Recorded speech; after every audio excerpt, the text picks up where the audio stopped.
नमस्कार दोस्तों, मैं हूं शान और आप देख रहे हैं SR न्यूज गुजरात।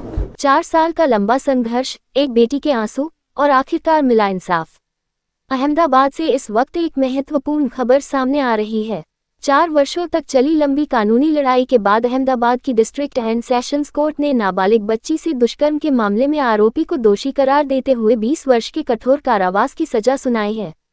माननीय जज श्रीमती उनकित साहिबा ने आरोपी को भारतीय दंड संहिता की धाराओं 376, 376(2) एंड 376(3) तथा POCSO एक्ट की धाराओं 3, 4, 5L और 6 के तहत दोषी ठहराया। यह फैसला सिर्फ एक आरोपी की सजा नहीं है, बल्कि उन तमाम बेटियों और उनके परिवारों के लिए उम्मीद की किरण है, जो न्याय के लिए वर्षों तक संघर्ष करते हैं। इस पूरे मामले में पीड़ित परिवार की कानूनी लड़ाई को मजबूती देने वाले एडवोकेट शमशाद खान पठान, एडवोकेट इम्तियाज खान पठान और एडवोकेट असलम बेलिम की भी महत्वपूर्ण भूमिका रही। सामाजिक कार्यकर्ता जाबिर पटेल के मुताबिक इन तीनों अधिवक्ताओं ने गरीब परिवार से एक भी रुपये की वकालत फीस नहीं ली, बल्कि मुकदमे के दौरान होने वाले कई जरूरी कागजी और अन्य खर्च भी स्वयं वहन किए। आज के दौर में जब न्याय की लड़ाई कई बार आर्थिक रूप से भी बेहद मुश्किल हो जाती है, ऐसे में इन अधिवक्ताओं की मदद और सामाजिक जिम्मेदारी निश्चित तौर पर सराहनीय है। 4 साल के संघर्ष के बाद आया यह फैसला एक संदेश देता है, न्याय में देर हो सकती है, लेकिन सच्चाई के लिए संघर्ष जारी रहे तो इंसाफ की उम्मीद कभी खत्म नहीं होती। अहमदाबाद से SR न्यूज गुजरात के लिए शाबान अली हाटकिया की रिपोर्ट। सर, क्या था पूरा मामला और किस तरह का जो है जजमेंट मिला और परिवार में कितनी खुशी है? देखिए, जिस तरह से आज के टाइम पे हमने ये देखा है कि बच्चों के साथ जो जातीय सतामनी के मामले हैं वो बहुत दिन ब दिन बढ़ते जा रहे हैं, और वैसे केसेस में 14 साल 15 साल की बच्चियों के मामले काफ़ी ज़्यादा बड़े पैमाने पर निकल कर सामने आ रहे हैं। तो ये केस भी 2022 का था, जब सिंगरवा के एक छोटे से गांव में एक बच्ची सीवन क्लास में अपना सीने का काम सीखने के लिए जाती थी। तो उसके पीछे जो आरोपी है विजय पंचाल, वो उसके लगातार उसका पीछा करता था और उसको बार बार उनको परेशान करना। और एक दिन बच्ची को उसने बहला फुसला के वहाँ पे एक गार्डन है, वहाँ गार्डन में ले जाकर उनकी मर्जी के खिलाफ उनके साथ शारीरिक संबंध बनाए, और ऐसा उसने 2-3 बार धमकी दे देकर यह हरकत की।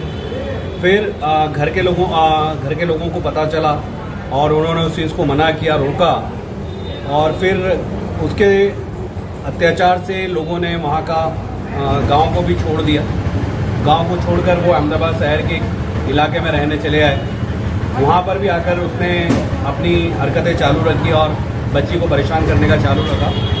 तो फिर इससे कंडाल के हम लोग उस वक्त गोमतीपुर पुलिस थाने FIR दर्ज करवाने के लिए गए थे, लेकिन गोमतीपुर पुलिस थाने में जो पुलिस इंस्पेक्टर थे, उन्होंने जुरिडिक्शन का मामला हम लोगों को बताया और ये कहा कि ये आपका ओढ़ो पुलिस स्टेशन में आएगा। हमने कहा कि भाई आप 0 FIR से दर्ज करवाइए इसको। तो उन्होंने बोला कि हम 0 FIR से दर्ज करेंगे, टेक्निकलिटी बहुत सारी होगी, आपको हम हमारी C गाड़ी जो है, जो महिला पुलिस है, उसके साथ में आपको ओढ़ो पुलिस स्टेशन भेज रहे हैं, आप निश्चिंत रहिए, आपकी FIR दर्ज हो जाएगी।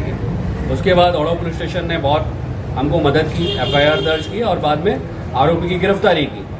और बाद में बहुत अच्छे से चार्जशीट, सारे वैज्ञानिक एविडेंस, साइंटिफिक एविडेंस जितने भी थे, उन तमाम एविडेंस को लेके एक मजबूत चार्जशीट कोर्ट में फाइल की। लगातार कोर्ट में बच्ची की गवाही हुई, उनके घर वालों की गवाही हुई, वो तमाम लोगों ने बहुत मजबूती से गवाही को दिया। और कुछ टाइम से ये मामला फैसले के लिए लंबित था कोर्ट में। कल श्रीमती उनड़कट साहिबा, जो Ahmedabad district and sessions court की जज साहिबा हैं, उन्होंने आरोपी को अलग अलग कलमों के तहत 20 साल की कठोर सजा और दंड, और अगर दंड नहीं बढ़ता है तो दूसरी और 6 महीने की सजा, इस तरह का फैसला कल कोर्ट ने सुनाया है। और उसी वक्त आरोपी को सेंट्रल जेल भेज दिया गया है। सर, जिस वक्त ये हादसा हुआ तो बच्ची की उम्र कितनी? इस वक्त 15 साल थी, और बच्ची का परिवार बहुत निम्न मध्यम वर्ग परिवार से था। उसके पास ये नहीं था कि किस तरह से कानूनी मदद ली जाए। तो हमारे साथी जो बड़े सामाजिक कार्यकर्ता हैं दरियापुर अहमदाबाद के जाबिर भाई के पास वो लोग आए। जाबिर भाई मेरे और इम्तियाज़ भाई के पास आए और हम लोगों ने जाकर फिर सारी चीज़ों को कैसे आगे ले जाया जाए और जाबिर भाई लगातार इन 4 सालों में केस का डे बाय डे अपडेट लेना और फैसले तक पूरा पकड़ के रखा था केस को, और हम लोगों को बार बार मोटिवेट करते थे कि इस केस में हमको सज़ा करवानी है। सर, मेडिकल जांच की अगर बात करें तो रिपोर्ट्स में क्या कुछ बच्ची को गर्भ रहा, ऐसी कोई बात सामने आई? नहीं, इसमें बच्ची की प्रेगनेंसी की कोई बात नहीं है, लेकिन मेडिकल रिपोर्ट्स में ये निकल कर आया कि उसने बच्ची के साथ शारीरिक संबंध बनाए, और जब डॉक्टर के सामने आरोपी का मेडिकल टेस्ट किया गया तो डॉक्टर के सामने के बयान में भी आरोपी ने ये चीज़ को कबूला कि हाँ, उसने 2 से 3 बार बच्ची के साथ शारीरिक संबंध बनाए थे।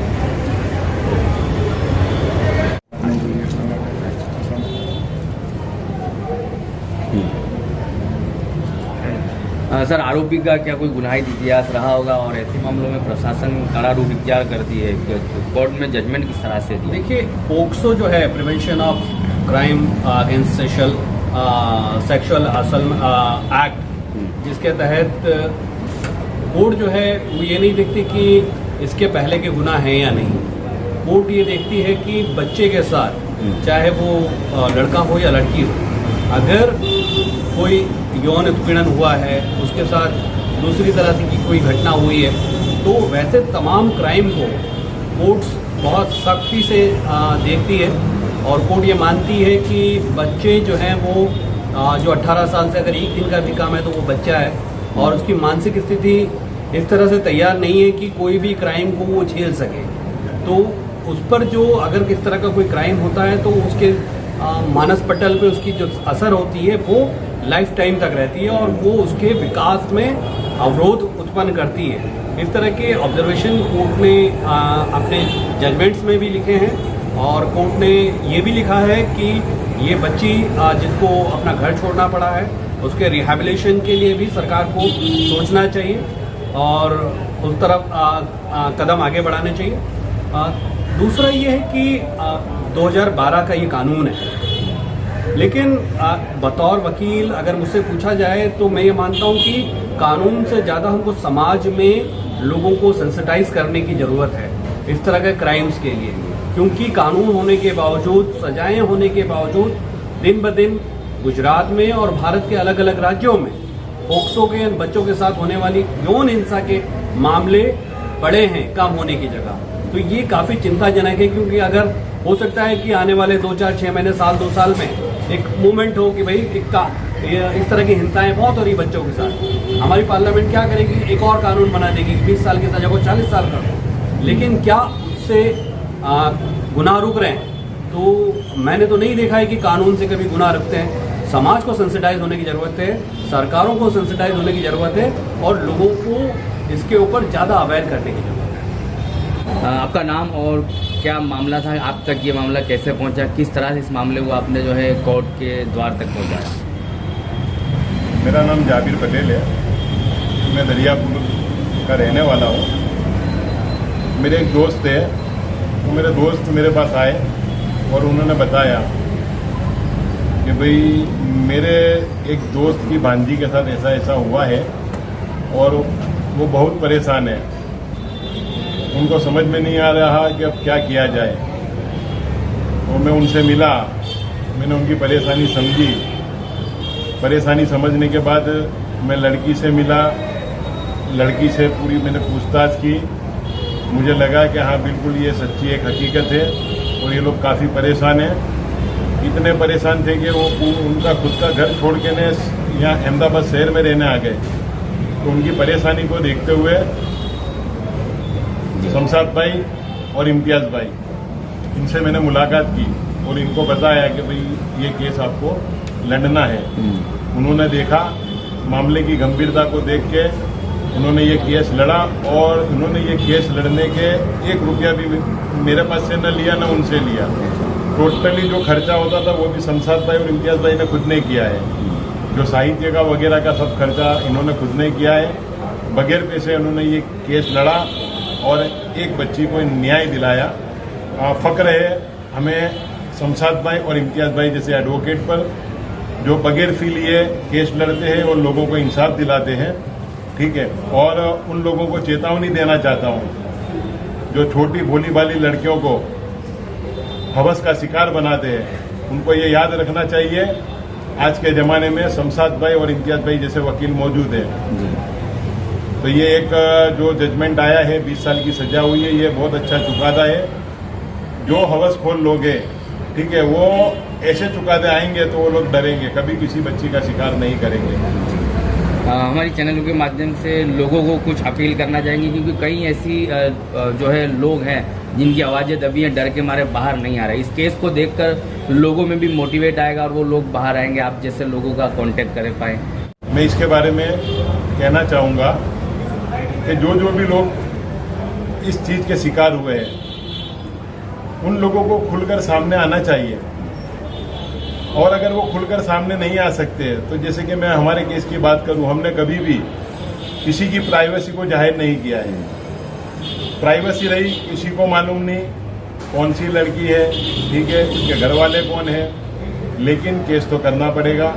केस करेंगे तभी ऐसे जो दरिंदे को घूम रहे बाजार में, ये दरिंदे बाजार में घूमना बंद करेंगे और किसी को शिकार नहीं करेंगे। तो मैं सबसे अपील करता हूँ कि जिसके भी साथ ऐसा हादसा हुआ है वो खुलकर मतलब आए बाहर, ठीक है। शमशाद खान, इम्तियाज भाई जैसे वकील मौजूद है और हमारे बेलिम साहब ने भी बहुत मेहनत की है, तो ऐसे बहुत सारे वकील मौजूद है अभी, ठीक है। तो आप खुलकर सामने आइए, हम आपकी मदद करने के लिए पूरी तरह से तैयार हैं। और समाज के लोगों को भी मैं एक मैसेज देना चाहता हूँ, क्योंकि मैं हर जगह पे जाबिर, शमशाद भाई या इम्तियाज हो पॉसिबल नहीं है। अगर आपको मालूम करना बहुत ज़रूरी है, नहीं तो ये चीज़ कल उठ के आपके घर तक भी आ सकती है। क्या कहोगे, क्या मैसेज है लोगों को?